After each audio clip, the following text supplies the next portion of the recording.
पुराने समय की बात है। दरियापुर गांव में एक रमेश नाम का व्यक्ति रहता था। रमेश के घर उसके दो पुत्र राम और श्याम और उनकी दो पत्नियां रहा करते थे। रमेश के पास कुछ जमीन थी जिसमें वह अक्सर खेती किया करता। उम्र के साथ साथ अब रमेश का शरीर भी बूढ़ा हो चला। एक दिन रमेश अपने दोनों बेटों को अपने पास बुलाता है। अब मेरा शरीर साथ नहीं देता तो मुझसे खेत में काम नहीं होता, इसलिए मैं तुम्हें अपने अपने हिस्से की जमीन दे देता हूँ। रमेश ने अपने हिस्से की जमीन अपने दोनों बेटों के नाम कर दी। तभी सावित्री बहू बोलती है, अब बाबूजी को तो श्याम भैया ही रखेंगे, क्योंकि बाबूजी का ज्यादा लगाव तो भाई श्याम भैया से ही है।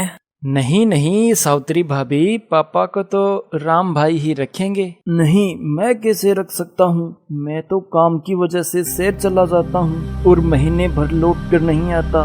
ऐसे में पापा जी का ख्याल कौन रखेगा? श्याम भाई, मैं तो बिल्कुल नहीं रख सकता। इस तरह अपना अपमान होते देख रमेश को बहुत बुरा लगा। उसके दोनों बेटे अपने ही बाप को रखने के लिए तैयार नहीं थे। गलती कर दी मैंने, तुम दोनों के जमीन नाम करवा कर। इस तरह से अपमानित होकर मैं किसी के साथ भी नहीं रहूंगा। इससे अच्छा है कि मैं ये घर छोड़कर चला जाता हूँ। रमेश बड़े ही दुखी हृदय से अपना घर छोड़कर चला जाता है। वह अपने दोस्त मोहन के यहाँ चला जाता है और सारी बात सुनाता है। रमेश यार, तुमने गलत किया जो अपना सारा धन बांट दिया, लेकिन तुम फिक्र मत कर, मेरे पास एक तरीका है जिससे वह तेरी सेवा भी करेंगे। नहीं मोहन, वो तो मुझे घर में रखने को भी तैयार नहीं है, तो मेरी सेवा कैसे करेंगे? मोहन अपने बेटे को पास बुलाता है। ये लेटर लो, तुम रमेश अंकल के घर जाकर दे आओ। बोल देना कि मैं सिटी बैंक से आया हूँ।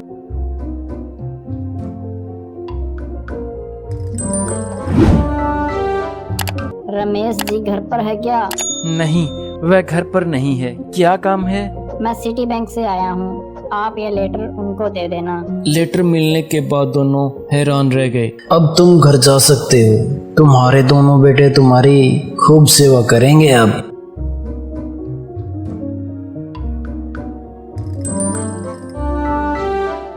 पिताजी, मुझसे बहुत बड़ी भूल हो गई जो मैंने आपको घर में नहीं रखा। आप आज से मेरे साथ ही रहेंगे। नहीं नहीं पिताजी, आप मेरे साथ रहेंगे, मैं आपकी सेवा करूंगा। जो पहले अपने पापा को रखने के लिए भी तैयार नहीं थे, वहीं अब दोनों भाइयों में इस बात को लेकर झगड़ा शुरू हो गया कि पापा को मैं रखूंगा, दूसरा कहे कि पापा को मैं रखूंगा। अच्छा ठीक है, अब तुम दोनों लड़ो मत। 1 महीना मैं राम तुम्हारे पास रहूंगा और 1 महीना श्याम के पास रह लूंगा। इससे तुम दोनों को बराबर सेवा का मौका मिल जाएगा। इस बात को दोनों भाई मान गए। अब दोनों बेटे रमेश की खूब सेवा करते। देखा बाबूजी, हम आपकी सेवा ज्यादा करते हैं। नहीं बाबूजी, सेवा तो हम ही ज्यादा करते हैं। हर रोज आपको अच्छे अच्छे पकवान बना कर देते हैं। रमेश मन ही मन सोचता है, वो तो मुझे पता है, सेवा तो तुम मेरी नहीं, लेटर में जो लिखा है उसकी कर रहे हो। फिर एक दिन रमेश की अचानक तबीयत खराब हो जाती है। भाग्य से मोहन भी रमेश से मिलने उसके घर आता है। पिताजी, लगता है अब आप इस दुनिया से जाने वाले हैं, तो आप इस लेटर पर हस्ताक्षर कर दीजिए। इससे पहले कि रमेश कुछ बोलता, वह इस दुनिया को छोड़कर जा चुका था। तुम लोगों के मन में इतना लालच आ गया कि तुम अपने ही बाप को रखने को तैयार नहीं थे। मुझे पता है लेटर में 20 लाख रुपए की राशि है जो रमेश के नाम है, लेकिन सच में ऐसा कुछ नहीं है और न ही रमेश का सिटी बैंक में कोई खाता है। इसलिए सेवा तुमने तुम्हारे बाबूजी की नहीं, इन पैसों की है। यह सब सुनकर राम और श्याम का चेहरा शर्म के मारे लाल हो गया। तो हमें अपने माता पिता की सेवा करनी चाहिए।